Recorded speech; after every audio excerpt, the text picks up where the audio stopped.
Second unit है subject का states of matter and properties of matter. Now you know that there are three states of matter: solid, liquid and gas. Matter कोई भी एक substance जिसमें मास होता है और जिसको स्पेस लगती है उसको बोलते हैं मैटर. तो अभी हम देखेंगे सॉलिड, लिक्विड और गैस की कंपेरेटिव प्रॉपर्टीज़. सॉलिड्स में मॉलिक्यूल्स जो होते हैं वो क्लोजली बाउंड होते हैं एक दूसरे से इंटरमॉलिक्यूलर बॉन्ड से. लिक्विड में मॉलिक्यूल्स उतने क्लोज नहीं होते हैं जितने सॉलिड में होते हैं. इंटरमॉलिक्यूलर बॉन्ड्स वीक होते हैं और वो एक दूसरे के ऊपर स्लिप होते हैं, इसलिए स्मूथली फ्लो होते हैं. गैसेस के मॉलिक्यूल्स जो होते हैं वो और ज़्यादा एक दूसरे से दूर होते हैं और इनके इंटरमॉलिक्यूलर फोर्सेस और भी कम होते हैं.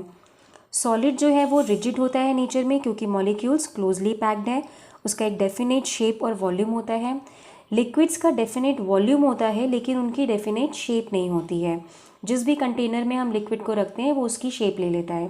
गैसेस का डेफिनेट शेप भी नहीं होता है और वॉल्यूम भी नहीं होता है, वो एक्सपांड हो जाते हैं, जो भी साइज़ और शेप है कंटेनर का उसको पूरा फिल कर देते हैं. सॉलिड्स क्योंकि मॉलिक्यूल्स क्लोजली पैक्ड है, रिजिड है नेचर में, तो फ्लो नहीं होता. लिक्विड इजीली फ्लो होता है क्योंकि मॉलिक्यूल्स एक दूसरे से दूर हैं, एक दूसरे से स्लिप पास्ट हो सकते हैं. और गैसेस जो हैं उनके एटम्स और मॉलिक्यूल्स और ज़्यादा दूर हैं, इतने फ्री हैं कि किसी भी डायरेक्शन में फ़्लो हो सकते हैं. सॉलिड्स कॉम्प्रेसिबल नहीं है, लिक्विड्स भी ज़्यादातर कॉम्प्रेसिबल नहीं होते हैं, गैसेस को कॉम्प्रेस कर सकते हैं. तो जितना भी मैटर है ये मॉलिक्यूल्स से बनता है, मॉलिक्यूल्स एटम से बनते हैं और एटम्स जो होते हैं उनमें unique number of protons, neutrons और इलेक्ट्रॉन्स होते हैं.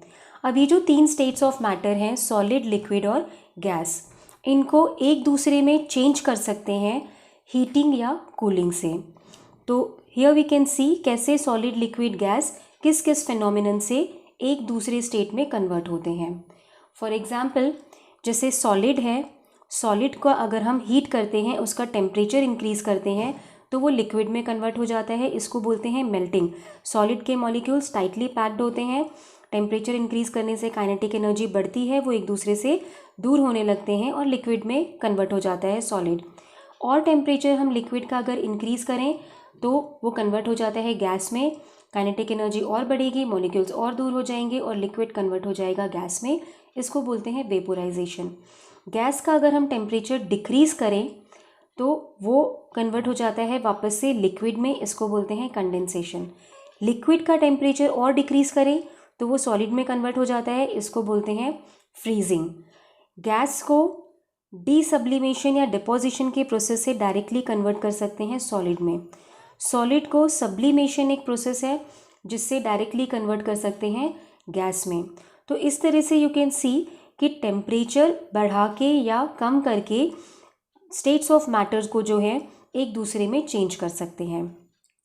जब एक सॉलिड का लिक्विड में कन्वर्जन होता है, लिक्विड का गैस में कन्वर्जन होता है, तो एंथैल्पी जो है हीट कंटेंट मटेरियल का इंक्रीज़ होता है क्योंकि हीट अप्लाई करके हम सॉलिड को लिक्विड और लिक्विड को गैस में कन्वर्ट करते हैं. तो यानी सॉलिड, लिक्विड की एंथैल्पी सॉलिड से ज़्यादा होगी और गैस की एंथैल्पी लिक्विड से ज़्यादा होगी.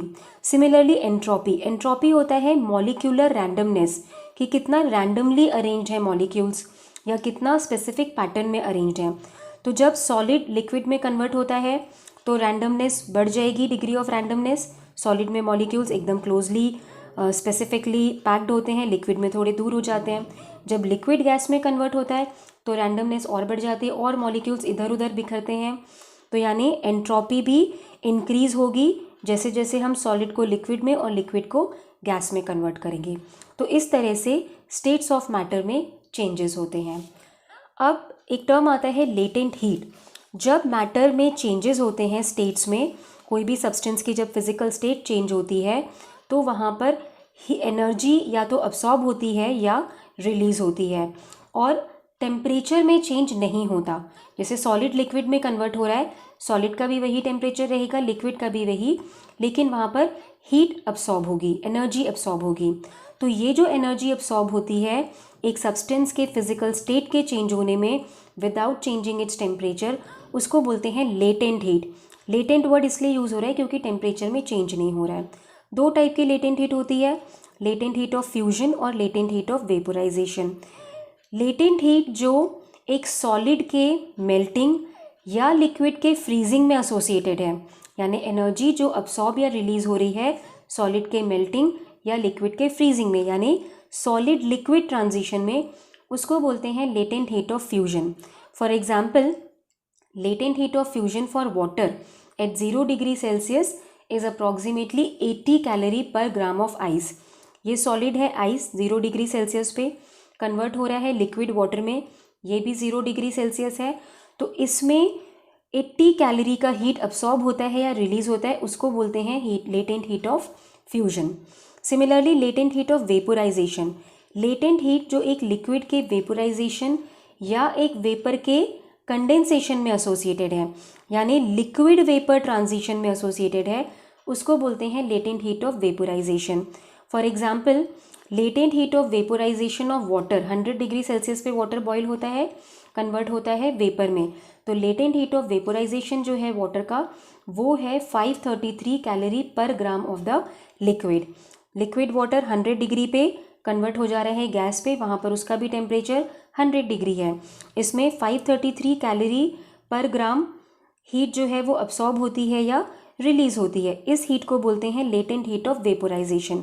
तो क्या दिख रहा है दोनों भी ट्रांजिशंस में, सॉलिड लिक्विड ट्रांजिशन हो या लिक्विड वेपर ट्रांजिशन हो, there is no change in temperature. तो हीट अब्सॉर्ब हो रही है, रिलीज हो रही है, लेकिन दोनों भी स्टेट्स में टेम्परेचर चेंज नहीं हो रहा है। इस एनर्जी अब्सॉर्ब्ड या रिलीज्ड को हम बोलते हैं लेटेंट हीट, इसका सिंबल है LH। कई सॉलिड्स हैं जो डिफरेंट क्रिस्टलाइन फॉर्म्स में अवेलेबल होते हैं, एग्जिस्ट होते हैं, तो जब एक क्रिस्टलाइन फॉर्म से दूसरे क्रिस्टलाइन फॉर्म में ट्रांजिशन होता है, वहाँ पर भी एब्सॉर्प्शन या इवोल्यूशन होता है लेटेंट हीट का, टेम्परेचर चेंज नहीं होता है। एक सब्सटेंस जब दूसरे सब्सटेंस में डिसॉल्व होता है, वहाँ पे भी हीट इन्वॉल्व होती है। अगर ये जो सोल्यूशन प्रोसेस है ये एक स्ट्रिक्टली फिजिकल चेंज है, तो जो हीट अब्सॉर्ब या रिलीज होगी उसको भी बोलते हैं लेटेंट हीट। सोल्यूशन का टेम्परेचर चेंज नहीं होता है, तो ये भी है लेटेंट हीट। हीट जो भी ऐड या सब्ट्रैक्ट होती है किसी भी फेज चेंज के लिए, that is equal to latent heat multiplied by mass, वो जो सब्सटेंस है उसका mass multiplied by latent heat. So Q is equal to LH into M, जहाँ पे Q है हीट कैलोरीज या जूल्स में, और LH है लेटेंट हीट कैलोरीज पर ग्राम या जूल्स पर ग्राम में, और M जो है ये है mass in grams. So this is what is latent heat. कोई भी एक सब्सटेंस जब अपना स्टेट चेंज करता है टेम्परेचर चेंज के बिना, तो वहाँ पर जो भी हीट या जो भी एनर्जी अब्सॉर्ब या रिलीज होती है उसको बोलते हैं लेटेंट हीट। अब एक और टर्म आता है वेपर प्रेशर। अगर हम एक लिक्विड को एक ओपन वेसल में रखते हैं तो वो इवेपोरेट होता है, ये इवेपोरेशन लिक्विड के सरफेस पे होता है। लिक्विड के जो मॉलिक्यूल्स हैं वो जो स्पेस है लिक्विड के सरफेस के ऊपर, उसमें वो एस्केप हो जाते हैं जब मॉलिक्यूल्स की काइनेटिक एनर्जी, जो मॉलिक्यूल्स का इंटरमॉलिक्यूलर फोर्स ऑफ अट्रैक्शन है लिक्विड स्टेट में, जब उसको ओवरकम कर लेती है उनकी काइनेटिक एनर्जी, तो ये मॉलिक्यूल्स लिक्विड स्टेट से इवेपोरेट हो जाते हैं वेपर स्टेट में। और ये जो प्रोसेस है जिससे मॉलिक्यूल्स जो हैं लिक्विड के वो गैशियस स्टेट में जाते हैं, इसको बोलते हैं वेपोराइजेशन या इवेपोरेशन। अब अगर ये लिक्विड जो है वो यहाँ पे ओपन वेसल में था तो इवेपोरेशन हुआ था, ये लिक्विड अगर एक क्लोज्ड वेसल में हो तो वेपर्स जो हैं वो जो लिक्विड का सरफेस है उसके साथ कांटेक्ट में रहेंगे और एक कंटिन्यूस रैंडम मोशन होगा। इस मोशन के टाइम पे मॉलिक्यूल्स जो हैं वो एक दूसरे से कोलाइड होंगे, साथ में जो वॉल्स हैं कंटेनर के उससे भी कोलाइड होंगे। तो ये जो एक्टिविटी होगी कोलिजन की, इसमें मॉलिक्यूल्स अपनी एनर्जी को लूज़ करेंगे और वापस से लिक्विड स्टेट में आ जाएंगे। ये जो प्रोसेस है इसको बोलते हैं कंडेंसेशन, यानी लिक्विड से मॉलिक्यूल्स इवेपोरेट हो जाए वेपर फॉर्म में, वो हो गया इवेपोरेशन। वेपर वापस से मॉलिक्यूल्स जो हैं वेपर के वो वापस से लिक्विड फॉर्म में आ जाए, वो हो गया कंडेंसेशन। थोड़ी देर के बाद क्या होगा, एक डायनामिक इक्विलिब्रियम एस्टैब्लिश हो जाएगा वेपर और लिक्विड के बीच में, यानी वेपोराइजेशन और कंडेंसेशन पे at constant temperature. Constant temperature important है क्योंकि टेम्परेचर चेंज होगा तो इक्विलिब्रियम चेंज हो जाएगी। इक्विलिब्रियम में जो मॉलिक्यूल्स हैं वेपर स्टेट में वो कांस्टेंट रहते हैं, और ये जो वेपर होता है ये एक डेफिनाइट प्रेशर एक्सर्ट करता है। तो ये जो प्रेशर होता है जो एक लिक्विड के वेपर्स लिक्विड के सरफेस पे एग्जर्ट करते हैं, जब लिक्विड और उसके वेपर में एक इक्विलिब्रियम एस्टैब्लिश हो जाता है, उसको बोलते हैं vapour pressure of the liquid. यानी लिक्विड के वेपर्स इवेपोरेट, लिक्विड से वेपर इवेपोरेट होता है, वेपर वापस से लिक्विड स्टेट में आता है। ये प्रोसेस में जब इक्विलिब्रियम हो जाता है तो उस वक्त जो लिक्विड के सरफेस पे वेपर प्रेजेंट है, वो वेपर जो प्रेशर एग्जर्ट करता है, उस प्रेशर को हम बोलते हैं vapour pressure of the liquid. और ये जो वेपर प्रेशर है, कुछ फैक्टर्स हैं जो इसको अफेक्ट करते हैं। पहला है नेचर ऑफ द लिक्विड। तो जो लो बॉइलिंग पॉइंट वाले लिक्विड हैं, जो जल्दी बॉयल हो जाते हैं, जल्दी जिनके वेपर्स बनने लगते हैं, इनका वेपर प्रेशर हाई होता है एक गिवन टेम्परेचर पे कंपेयर टू ऐसे लिक्विड्स जिनका बॉइलिंग पॉइंट कम है। सेकेंड फैक्टर है टेम्परेचर। अगर एक लिक्विड का टेम्परेचर इंक्रीज़ होगा तो वेपर प्रेशर इंक्रीज़ होगा, क्योंकि टेम्परेचर इंक्रीज़ होने से मॉलिक्यूल्स की काइनेटिक एनर्जीज इंक्रीज़ हो जाती हैं। इसलिए ज़्यादा मॉलिक्यूल्स जो हैं लिक्विड के, वो इवेपोरेट होने लगते हैं। ज़्यादा मॉलिक्यूल्स इवेपोरेट होंगे, ज़्यादा वेपर बनने लगेगा और वेपर प्रेशर जो है वो बढ़ जाएगा। तो इसका मतलब टेम्परेचर इंक्रीज़ होने से वेपर प्रेशर इंक्रीज़ होता है। उसके बाद आती हैं इंटरमॉलिक्यूलर फोर्सेस।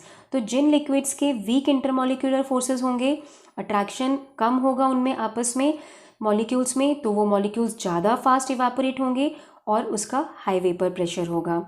तो ये फैक्टर्स हैं जो वेपर प्रेशर को इन्फ्लुएंस करते हैं। लो बॉइलिंग पॉइंट वाले लिक्विड का वेपर प्रेशर ज़्यादा होता है, टेम्परेचर इंक्रीज़ करने से वेपर प्रेशर बढ़ता है।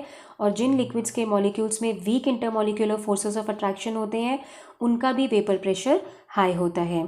और जो ये वेपर प्रेशर है, इसके यूनिट्स होते हैं mmHg, टॉर, एटमॉस्फियर्स, atm जिसको सिंबल है, pascals, kilo pascals, bars, etc. So this is all for this video.